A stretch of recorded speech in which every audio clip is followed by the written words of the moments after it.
সংযুক্ত আরব আমিরাতে চলমান ইন্টারন্যাশনাল লিগ টি-20তে আবুধাবি নাইট রাইডার্সের হয়ে খেলেছেন অ্যালেক্স হেলস। আইএল টি-20 শেষ করেই বাংলাদেশ প্রিমিয়ার লিগে খেলতে আসার কথা রয়েছে ইংল্যান্ডের সাবেক ওপেনারের। বিপিএল নিলামের আগেই হেলসের সঙ্গে সরাসরি চুক্তি করেছে ঢাকা ক্যাপিটালস। 26শে ডিসেম্বর থেকে সিলেট পর্ব দিয়ে মাঠে গড়াতে যাচ্ছে বিপিএল। এদিকে আইএল টি-20-র ফাইনাল হবে 4 জানুয়ারি। হেলসের আবুধাবি যদি ফাইনালে উঠে তাহলে ঢাকার হয়ে শুরুর কয়েকটি ম্যাচ খেলতে পারবেন না তিনি। এমন অবস্থায় বিকল্পও ভেবে রেখেছে ফ্র্যাঞ্চাইজি। বিপিএল এর আগামী মৌসুমের জন্য ঢাকা চুক্তি করেছে রহমানুল্লাহ গুরবাজের সঙ্গে। বিষয়টি নিশ্চিত করেছেন ঢাকার প্রধান নির্বাহী আতিক ফাহাদ। তাদের দুজনের অন্তত একজনকে টুর্নামেন্টের শুরু থেকেই পাওয়ার আশা করছেন তারা।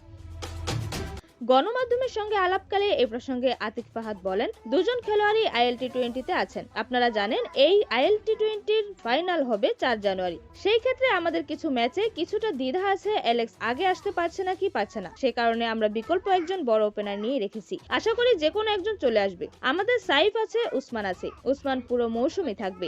অ্যালেক্স যদি শুরুর দিকে নাও আসতে পারে, একই ধরনের আরেকজন বড় খেলোয়াড় আসবে। তিনি আরো যোগ করেন, আসলে আমরা যোগাযোগ করেছি গুরবাজের সাথে, কারণ গুরবাজ বা অ্যালেক্স হেলস তাদের দুজনের একজনকে যদি গ্রুপ পর্বের পরপরই পাই সেটা আমাদের জন্য একটা প্লাস পয়েন্ট হবে। হেলস ও গুরবাজের পাশাপাশি বিদেশি ক্রিকেটার হিসেবে ঢাকায় হয়ে খেলবেন ওসমান খান, অডিন স্মিথ, ইমাদ ওয়াসিম, জুবাইদ আকবরী এবং দাসুন সানাকা। দেশিদের মধ্যে তাসকিন আহমেদের সঙ্গে দেখা যাবে সাইফ হাসান, শামীম হোসেন পাটোয়ারি, মোহাম্মদ সাইফুদ্দিন, সাব্বির রহমান, নাসির হোসেন, মোহাম্মদ মিঠুন, তাইজুল ইসলাম, তোফায়েল আহমেদরা।